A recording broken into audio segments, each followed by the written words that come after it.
اهلا بيكم في فيلم جديد، وبنكمل الجزء الثاني من فيلم رينك. ولو ما شفتش الجزء الاولاني هتلاقيه تحت في الديسكريبشن.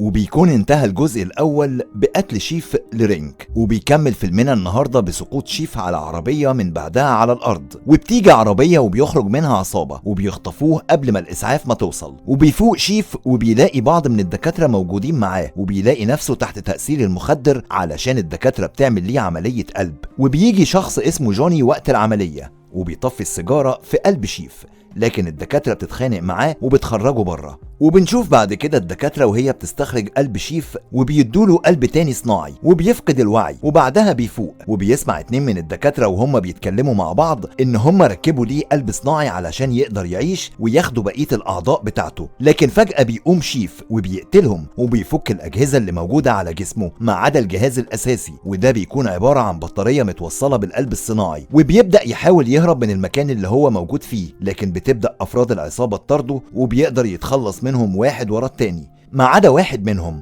علشان يقدر يعرف منه مين اللي سرق قلبه. وبيرد عليه وقال له اللي عمل فيه كده واحد اسمه جوني، وهيلاقيه موجود في نادي اسمه سايروس. وبيروح شيف يكسر عربية ويسرقها، وبيلاحظ ان قلبه ابتدى يضعف، لكن بياخد سلك من بطارية العربية وبيوصله بالجهاز علشان يشحن بطارية قلبه تاني. وهو في العربية اتصل بالدكتور اللي كان بيعالجه قبل كده، وبيتصدم الدكتور ان شيف لسه عايش لانه المفروض يكون ميت. لكن شيف ابتدى يحكي له ويفهمه على اللي حصل معاه، وان في عصابة سرقوا قلبه وبدلوه بقلب صناعي، وان هو بيدور عليهم علشان يرجع قلبه تاني. وطلب منه الدكتور ان هو يكون حذر وما يتهورش علشان شحن البطارية لو خلص هيبقى قدامه ساعة واحدة ويموت، وانه يفضل يشحن البطارية باستمرار علشان قلبه يفضل شغال. وهو في العربية طلب من بعض الشباب المساعدة علشان يدلوه على نادي سايروس، لكنه فجأة يعمل حادثة والجهاز الموصول ببطارية قلبه اتكسر، ومش بيبقى قدامه حل إلا إن هو يوصل الكهرباء على جسمه. ولما بيرجعوا الشباب اللي كان بيكلمهم علشان يطمنوا عليه طلب منهم يساعدوه بشحن كهرباء ويوصلوه ببطارية العربية وبجسمه لحد ما يشحن، وبعدها يفضل يجري لحد ما بيوصل لمكان جوني وبيكسر المكان عليهم ويقدر يهرب جوني. وبيتقابل شيف مع بنت من اللي كانت موجودة في المكان وقالت له إن هي تعرف مكان جوني، وبيروح معاهم. وأول ما بيوصل بيكتشف وجود حبيبته في المكان وبيروح ياخدها علشان يمشي، لكن بيحاول يوقفوا واحد من عصابة رينك اللي قتلوا في الجزء الأول. فبيضربوا شيف وبتخرج بقية عصابة رينك وبيضربوا نار على بعض لحد ما شيف بيخلص عليهم وبياخد إيفا حبيبته. وأول ما بيخرج بيلاقي الشرطة محاصرة المكان، وفي نفس الوقت بيكون قلبه ابتدى يضعف والشرطة بتضرب فيه. وبيجي واحد من الشرطة وبيستخدم الصاعق على شيف، ومن هنا بطارية قلبه ابتدت تشحن،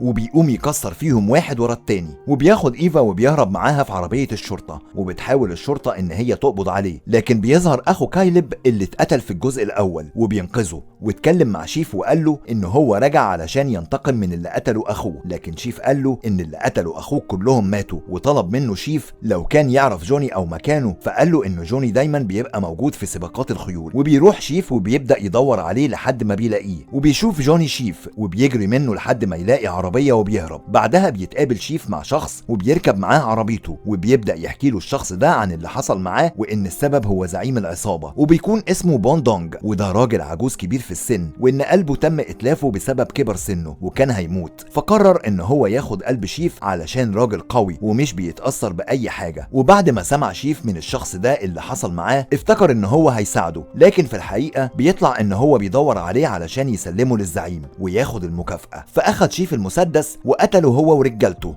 وبيهرب. بعد كده بنشوف فينيس اخو كايلب وهو بيتكلم مع واحد اسمه فرناندو وطلب منه المساعدة علشان يقدر يساعد شيف. بعدها شيف بيدخل عربية اسعاف وطلب منهم جهاز صدمة الكهرباء علشان يشحن البطارية، وهددهم لو ما ركبوش ليه الجهاز هيقتلهم. وبالفعل ساعدوه. وهو في عربية الاسعاف شاف جوني في الشارع فخرج من العربية وجرى وراه وقتل العصابة اللي كانت معاه، وبيقدر يمسكه وفضل يضرب فيه لحد ما اخد الشنطة اللي كانت معاه وفتحها، لكن ما بيلاقيش قلبه موجود في الشنطة. وبيروح يتصل بالدكتور ويقول له انه جوني ما لقاش معاه القلب بتاعه، لكن الدكتور قال له ان القلب بتاعك اتعمل ليه عملية زرع من 3 اسابيع لبون دونج، وان هو ما يقلقش علشان بون مازال موجود في المدينة، وانه هيبعت السكرتيرة بتاعته لبون لان دي الطريقة الوحيدة اللي هيقدروا يوصلوا بيها لبون دونج. وبيخلص شيف مكالمته مع الدكتور وبيرجع لجوني وبيسأله عن مكان وجود زعيم العصابة اللي أخد قلبه، وقبل ما يقول بيتم قتله من عصابة رينك، وواحد من العصابة ضرب شيف على دماغه وفقد الوعي وأخدوه في شنطة العربية. بعدها بتتقابل السكرتيرة مع الراجل العجوز علشان تستدرجه لبيت الدكتور، وبتوصل بعدها للدكتور وبيلاقي الراجل العجوز نفسه في ورطة كبيرة، لكن قبل ما يتكلم الدكتور اداله حقن التخدير. في نفس الوقت بنشوف العصابة اللي أخدت شيف وبيكون زعيمها واحد اسمه فارتس، وده بيبقى أخو رينك اللي قتله شيف، وبيكون فارتس خطف شيف علشان ينتقم لموت اخواته الاتنين، وكان بيدور عليه علشان ياخد حقهم، لكن شيف قال له لو كان يعرف ان رينك له اخ تالت كان قتله وقتها. بعدها بياخدوا افراد العصابة قدام صندوق وبيكون فيه راس رينك اللي بتكون لسه عايشة، وان فارتس جاب شيف يشوف الصندوق علشان رينك يشوف اخوه وهو بينتقم ليه، وبدأ فارتس يضرب في شيف ويعذب فيه، وقبل ما يقتله بيظهر فيننس ومعاه فرناندو صديقه وعصابته، وبدأوا يضربوا نار على بعض علشان ينتقم لاخوه وينقذ شيف، وبيفوق شيف وفضل يضرب،